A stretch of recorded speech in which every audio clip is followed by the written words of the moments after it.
한순간의 사고가 가져온 엄청난 변화. 그 변화의 중심엔 한국의 기술이 있었습니다. 저는 캐서린 오하라, 캐나다 토론토 교통공사의 안전혁신팀에서 일하고 있습니다. 오늘은 한국 기술과의 인연으로 우리의 지하철 시스템이 어떻게 세계 최고 수준으로 도약했는지 말씀드리고 싶어요. 모든 건 4년 전 블루어-0 역에서 일어난 끔찍한 사고로부터 시작됐습니다. 아침 출근길 혼잡한 승강장에서 78세 마가렛 할머니가 선로에 추락하는 사고가 발생했습니다. 다행히 목숨은 건졌지만 그녀는 발목 골절로 큰 수술을 받아야 했습니다. 당시 사고 뉴스가 크게 보도되면서 많은 시민들이 교통당국을 비판했습니다. 승강장 안전 시스템의 부족이 사고의 근본 원인이라고 지적했고요. 맥도널드 본부장은 비상회의를 열었고 저는 통계를 통해 안전 문제의 심각성을 발표했습니다. 하지만 문제를 해결할 방법은 뚜렷하지 않았습니다. 그때였어요. 한 기술팀장이 한국의 스크린도어 기술을 도입해보자는 제안을 했습니다. 당시 한국의 지하철 사고율이 캐나다의 5%라는 사실이 저희에게 큰 충격을 주었죠. 이렇게 해서 우리의 한국 탐방이 시작되었습니다. 한국에 도착하고 나서 한 할머니가 있었습니다. 마가렛 할머니는 주변 인파에 밀려 중심을 잃고 선로로 넘어졌던 겁니다. 다행히 열차는 아직 역에 진입하지 않은 상태였지만 추락의 충격으로 인해 발목이 골절되었고 구조대가 도착할 때까지 승강장은 혼란 그 자체였고 이 사고는 캐나다 전역에서 큰 반향을 일으켰습니다. 언론에서는 시민들의 질서 의식 부족을 비난하기도 했지만 결국 이 문제의 본질은 승강장 안전시설의 부족에 있었습니다. 캐나다 토론토의 지하철은 여전히 1960년대부터 사용된 방식으로 운영되고 있었고 안전설비는 사실상 전무한 상태였습니다. 그날 이후 우리 팀은 지하철 승강장 안전 시스템을 전면적으로 재검토하기로 했습니다. 통계 자료를 분석하며 발견한 사실들은 충격적이었습니다. 선로로의 투신 시도, 물건 낙하 사고, 문끼임 사고 등 모든 사고 유형에서 뉴욕, 런던 같은 대도시보다 높은 수치를 기록하고 있었습니다. 맥도널드 본부장은 안전 문제를 인정하며 대대적인 개선 계획을 발표했지만 무엇부터 시작해야 할지 모호한 상태였습니다. 그때 한 기술팀장이 조심스럽게 말을 꺼냈습니다. 한국의 스크린도어 기술을 도입해보면 어떨까요? 처음엔 다소 생소한 제안처럼 들렸습니다. 하지만 자료를 검토하며 알게 된 한국의 사례가 우리의 생각을 완전히 바꾸어 놓았습니다. 한국은 스크린도어 설치 이후 승강장 사고율이 90% 이상 감소했고 유지 관리 효율성도 뛰어난 것으로 나타났습니다. 우리는 즉시 한국으로의 갈 계획을 세웠습니다. 그날 아침 블루어-0 역의 승강장은 통제가 불가능할 정도였습니다. 출근길 열차를 기다리는 사람들로 발 디딜 틈이 없었죠. 플랫폼 끝에서부터 끊임없이 밀려오는 인파는 숨을 쉬기도 버겁게 만들었습니다. 저마다 먼저 열차에 올라타겠다는 생각뿐이었고 순서는 물론이고 안전은 누구의 관심사도 아니었어요. 그때였습니다. 귓가를 찢는 비명이 터져 나왔습니다. 많은 사람이 동시에 고개를 돌려 선로 쪽을 바라봤습니다.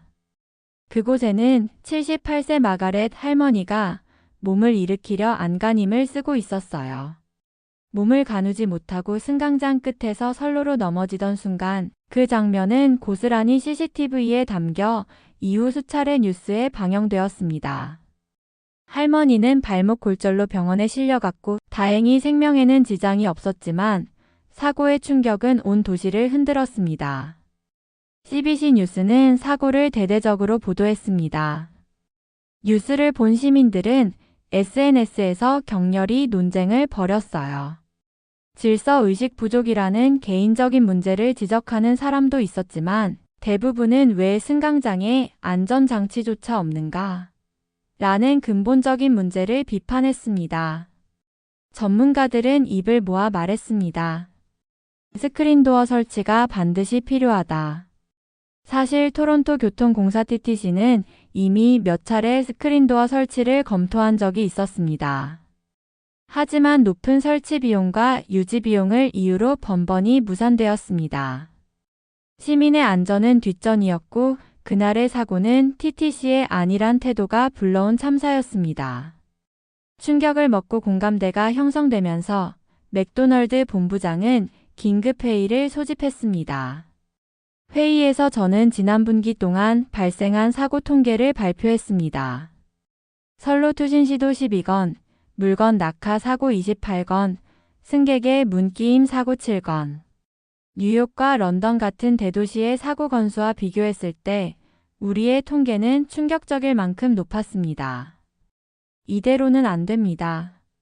제 목소리는 회의실에 울려 퍼졌습니다.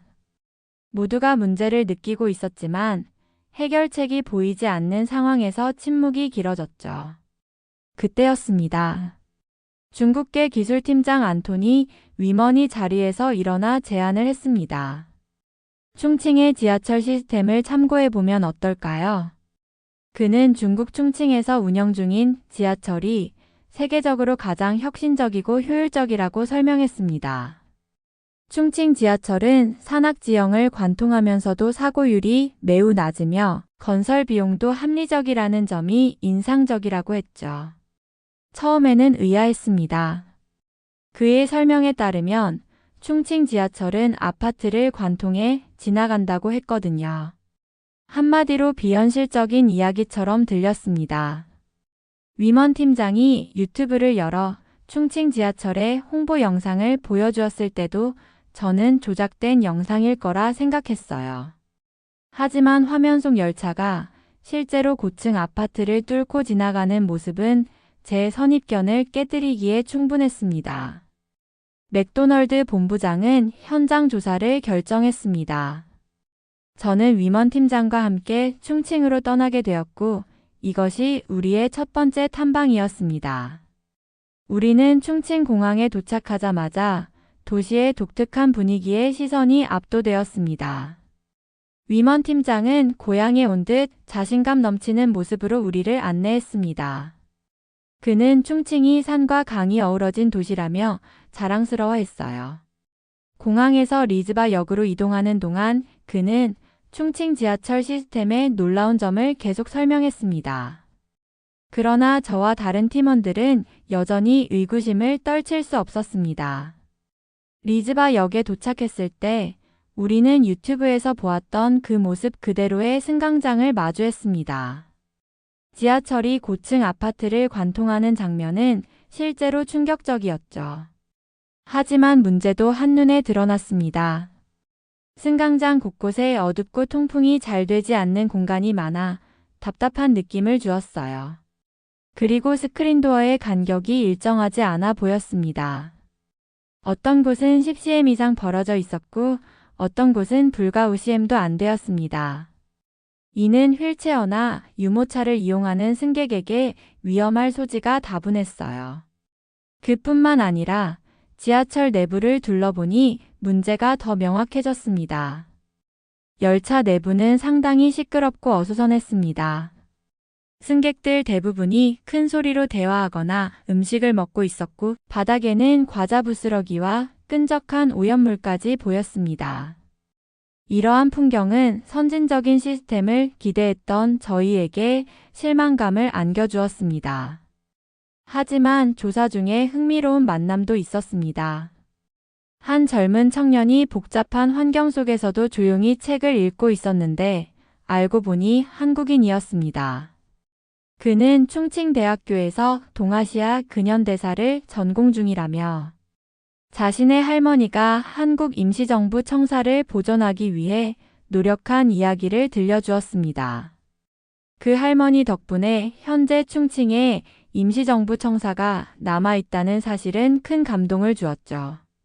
그 덕분에 우리는 한국 기술과 정신의 놀라운 면모를 느끼게 해주었습니다. 결국 충칭 지하철 시스템은 우리가 찾던 답이 아니라는 결론에 이르렀습니다. 안전성과 편리함에서 캐나다의 기준을 충족시키기에 부족함이 많았기 때문입니다. 호텔 로비에서 일을 정리하며 보고서를 작성하던 중 예상치 못한 만남이 있었습니다. 현대무백스의 구대현 과장과의 대화는 우리의 여정을 새로운 방향으로 이끌게 되었죠. 그는 서울 지하철 시스템이 캐나다가 찾던 완벽한 해결책이 될 수 있음을 강조하며 서울 방문을 제안했습니다. 그렇게 우리는 다시 한국으로 떠날 준비를 하게 되었고 서울에서의 탐방이 시작되었습니다. 서울에 도착하자마자 우리는 완전히 새로운 세계에 들어선 듯한 느낌을 받았습니다.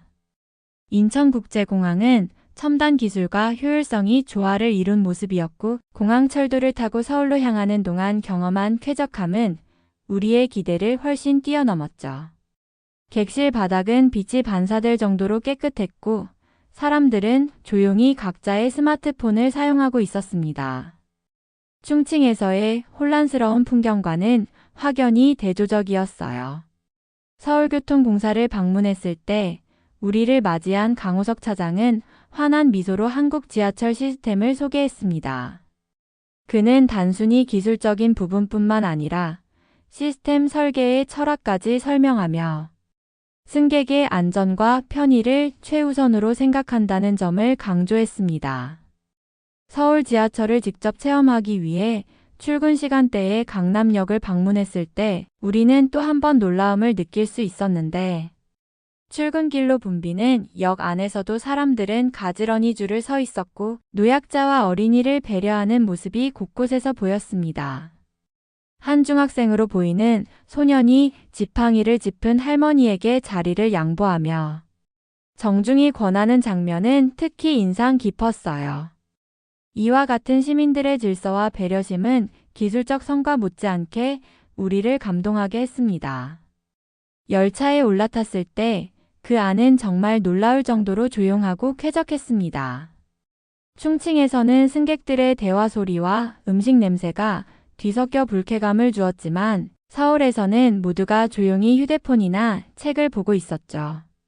저는 주변을 둘러보며 왜 이렇게 다들 스마트폰만 보고 있지?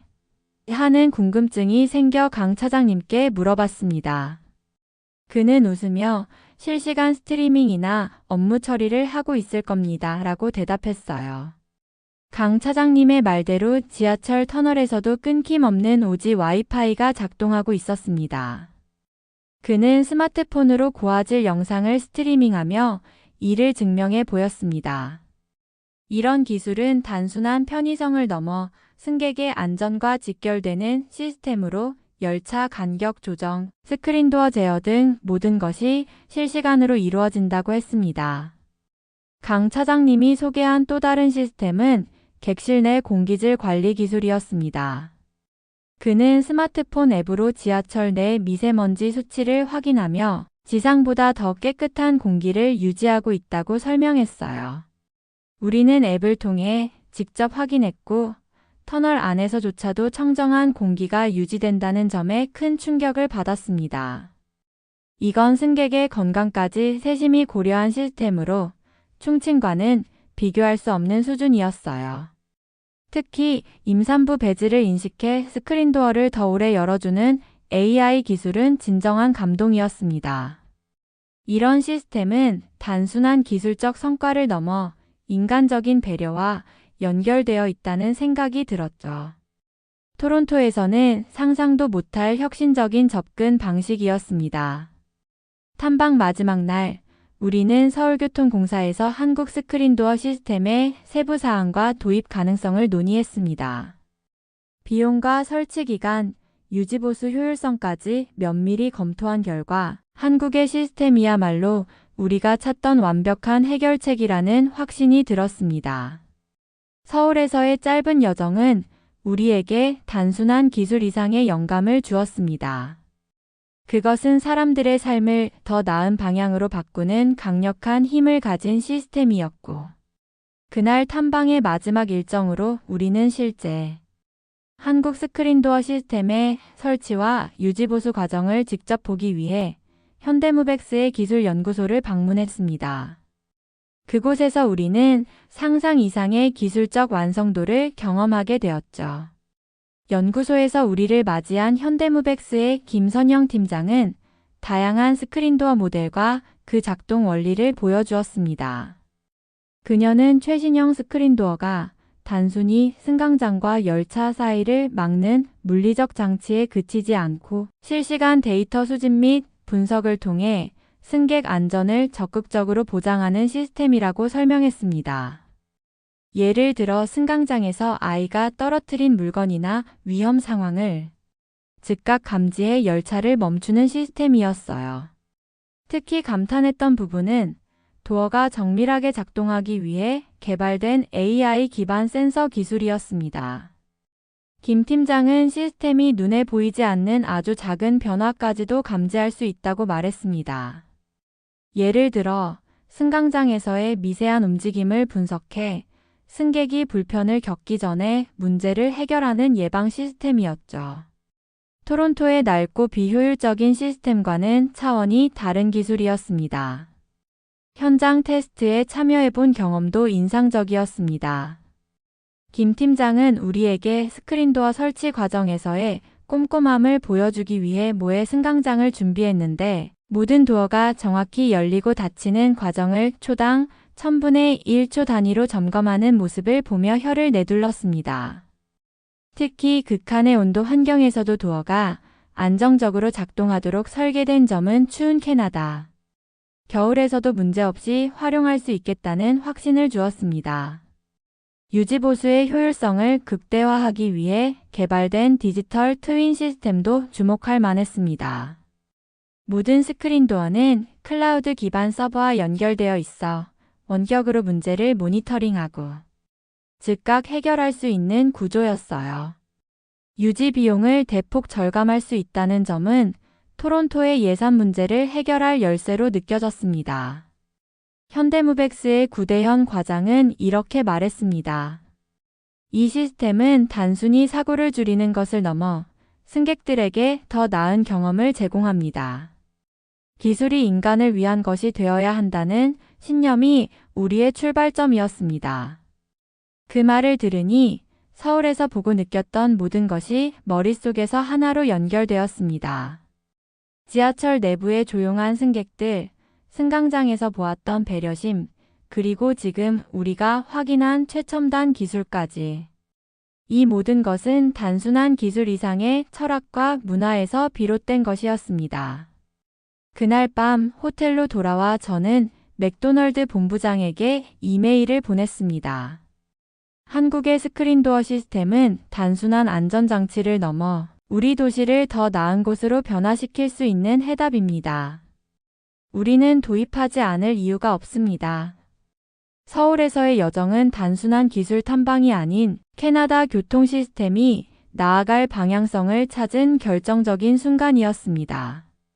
한국에서 돌아온 후 저는 맥도널드 본부장에게 한국 스크린도어 시스템의 도입을 강력히 추천했습니다.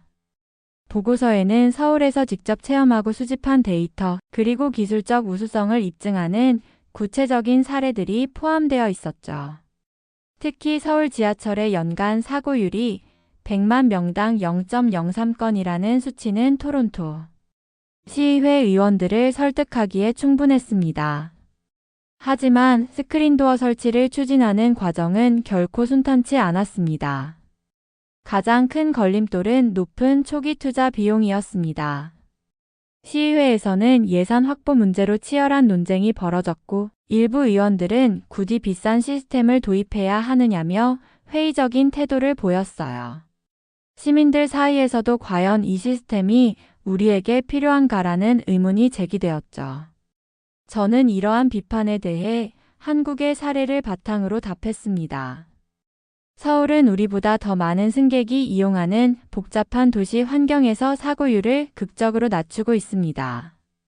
이 시스템은 단순히 안전을 보장하는 장치가 아니라 시민들의 삶의 질을 향상시키는 투자가 될 것입니다. 다행히 보고서에 포함된 데이터와 영상 자료는 설득력을 더했습니다. 특히 강남역에서 찍은 질서 정연한 출근 풍경과 공기질, 관리 시스템 및 AI 배려 기술에 대한 영상은 시민들의 공감을 얻기에 충분했죠. 언론도 큰 역할을 했습니다.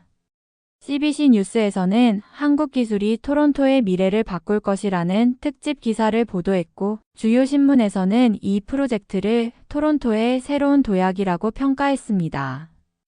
그렇게 몇 달간의 논의를 거친 끝에 온타리오 주의회는 한국의 스크린도어 시스템 도입을 공식적으로 승인했습니다.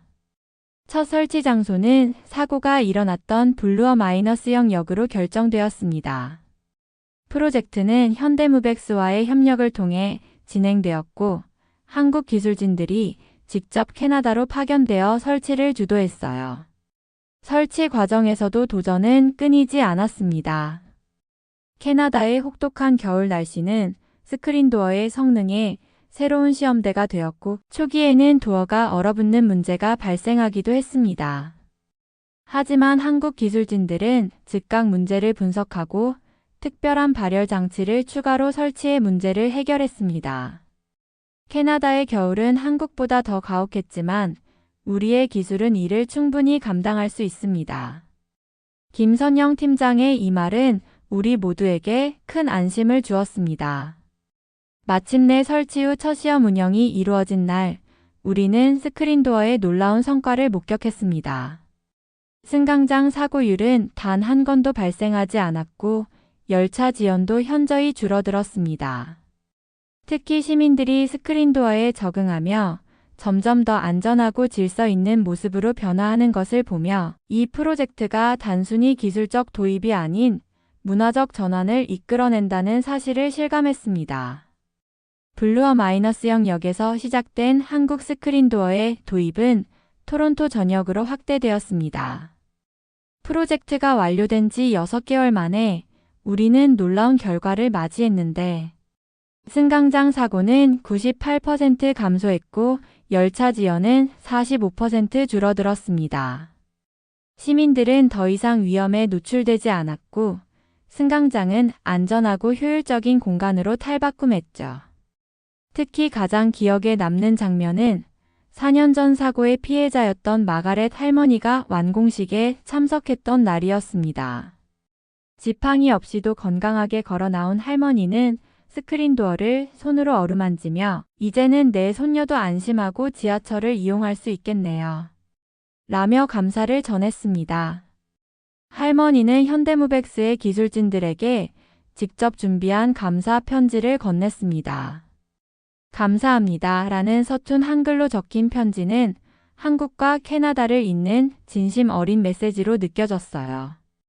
스크린도어 설치 성공은 캐나다를 넘어 전 세계에 영향을 미쳤습니다.